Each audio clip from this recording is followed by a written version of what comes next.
नमस्कार दोस्तों, Kashi story channel में आपका स्वागत है। आज फिर से आई हूँ एक नई कहानी के साथ। तो चलिए सुनते हैं। आज की कहानी है आमलकी एकादशी की व्रत कथा। तो चलिए पहले जानते हैं इसके महत्व के बारे में। फागुन मास के शुक्ल पक्ष की एकादशी को आमलकी एकादशी कहते हैं।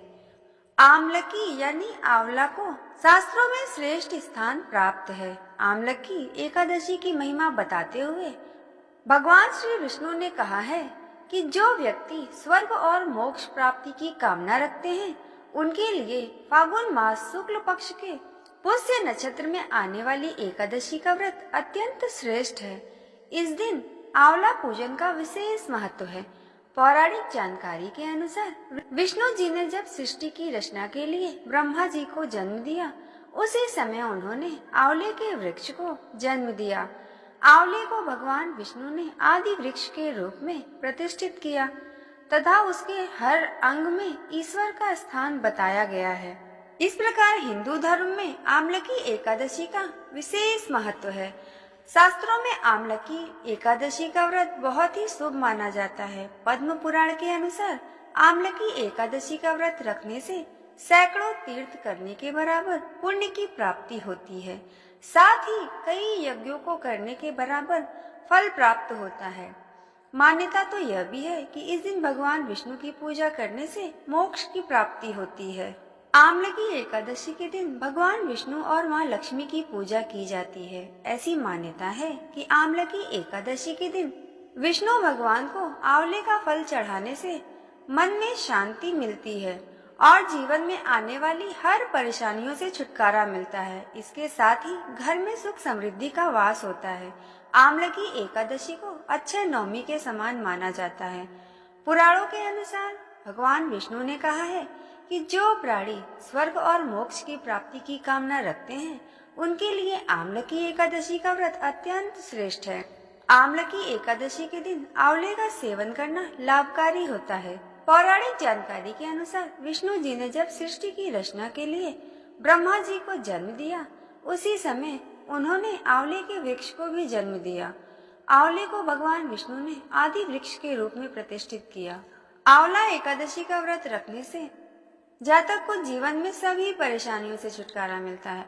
धर्म ग्रंथों के मुताबिक आमलकी एकादशी 1000 गाय के दान के बराबर पुण्य प्रदान करती है। तो चलिए आमलकी एकादशी व्रत कथा का श्रवण करते हैं।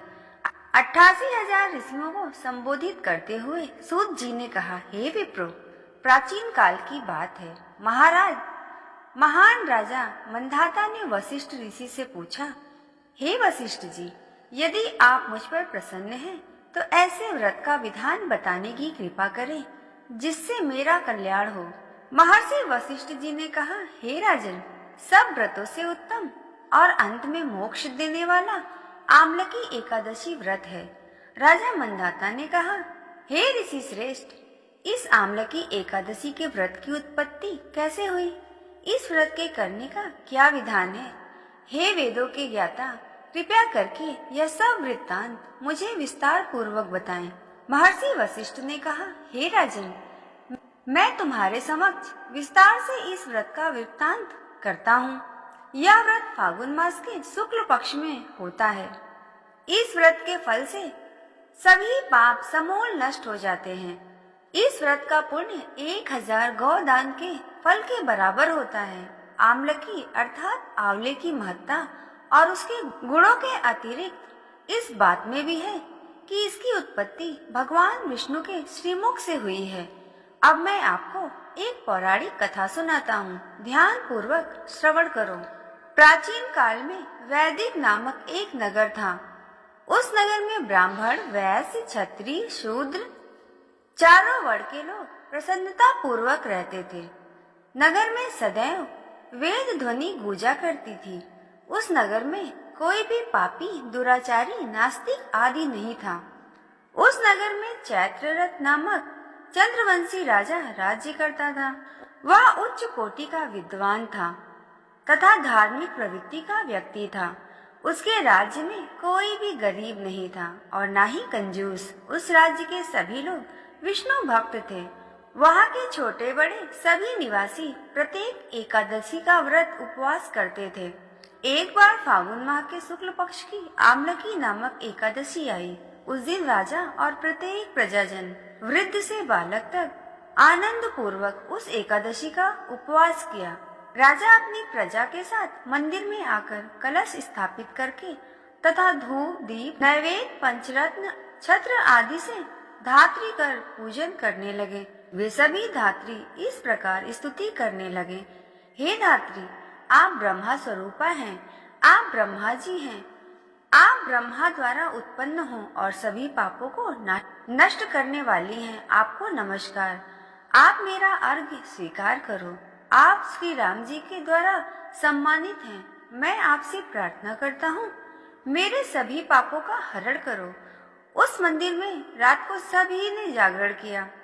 रात के समय उस जगह एक बहेलिया आया। वह महापापी और दुराचारी था। अपने कुटुंब का पालन वह जीव हिंसा करके करता था। वह भूख प्यास से अत्यंत व्याकुल था।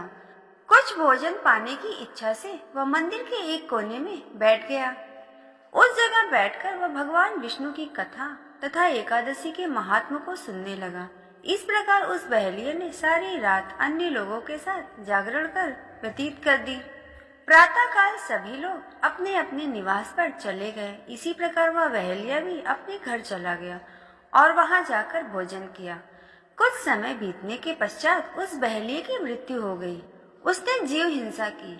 इस कारण हालांकि वह घोर नरक का भागी था, परंतु उस दिन आमलकी एकादशी का व्रत और जागरण के प्रभाव से उसने राजा विदुरथ के यहाँ जन्म लिया। उसका नाम वसुरथ रखा गया।